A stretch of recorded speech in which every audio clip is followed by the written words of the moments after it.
probably all had the experience of attending a live music performance at some point. Perhaps like me, you were in awe. But what you might not have been aware of was the tireless hours of preparation, the years and even decades of dedicated work that's involved in achieving a professional level. And even more so, I bet you are unaware of the high prevalence of performance anxiety. Although my journey and career as a performer has been very rewarding, it has also been impeded by severe music performance anxiety. At a time at my undergraduate degree, even walking on the stage was difficult. And I'm not alone in this. I'm actually in good company. Studies show that 70% of professional musicians struggle with at least a moderate adverse effect of performance anxiety. And these include famous examples like Barbra Streisand, John Lennon, Arthur Rubinstein, and even Chopin, who described the 3 days leading up to a concert as torture. Performance anxiety includes over 50 signs and symptoms. These include both physical signs and psychological distress. Another definition created by the scholar Diana Kenny is that performance anxiety is a combination of behavioral, cognitive, somatic, and affective symptoms. Now, this fight or flight response that we experience is actually adaptive.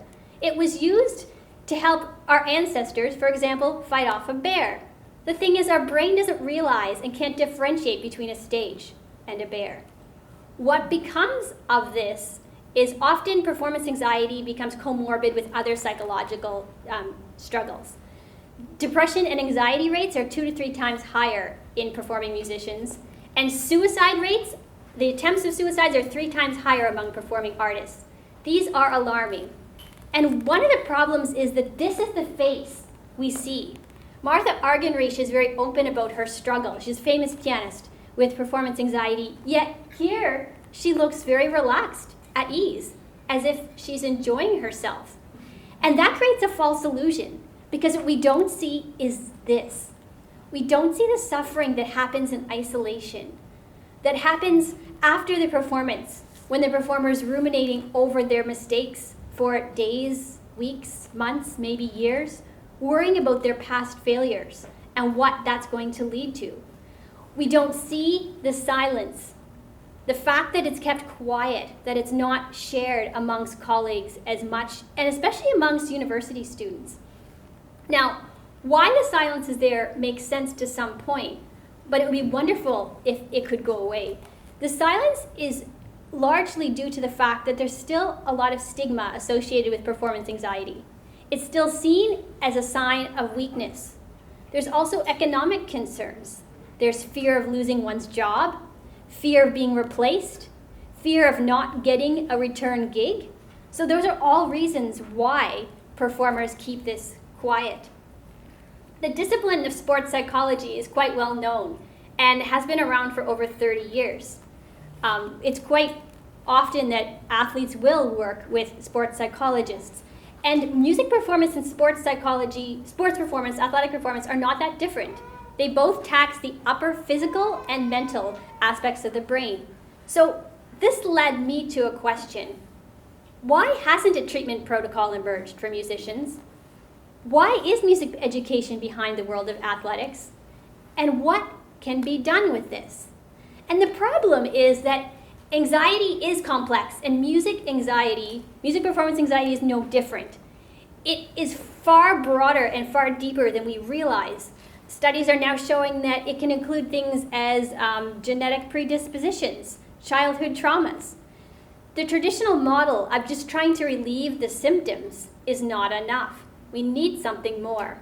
So thanks to the Public Scholar Initiative, I embarked on a study where I invited 12 participants who self-reported having performance anxiety to participate in an intervention program led by a specialist in performance anxiety. I tested the participants and interviewed them all before beginning the intervention about their own experiences. They would participate in 6 workshops where we would address the issue, and they would have the opportunity to learn techniques and tools by the facilitator. What became of this was actually something much greater. It wasn't just a workshop. It actually became a network of support. The students started to see their time together as a time when they could be open, when they could break the silence, when they could be vulnerable and share. It became the beginning of a dialogue, for sure. Now, because performance anxiety is so complex, I also arranged for them to have 2 individual sessions with a facilitator where they could discuss their own individual needs. They could look at their own performance anxiety and figure out which tools and techniques would be specifically most helpful to them. Anxiety doesn't have to be something we try to get rid of in performers. It can be something beautiful. I think of it as a mosaic of these lovely colors, something that's unique for each individual. What's important is that we foster resources and support so that these colors can shine. My story has a happy ending. I perform frequently. Doesn't mean that I don't experience performance anxiety, but I feel I have the resources and the support needed. But that's not always the case. Many careers, promising careers, are ended short because of performance anxiety. And with the suicide attempts rates, even lives could come short. I have a vision for a time when performing artists could feel supported. We know that music is healing. We know that it builds bridges. We know that it fosters peace. If we can help support our young musicians, it will have a ripple effect. And in the end, it will help support our world. Thank you very much.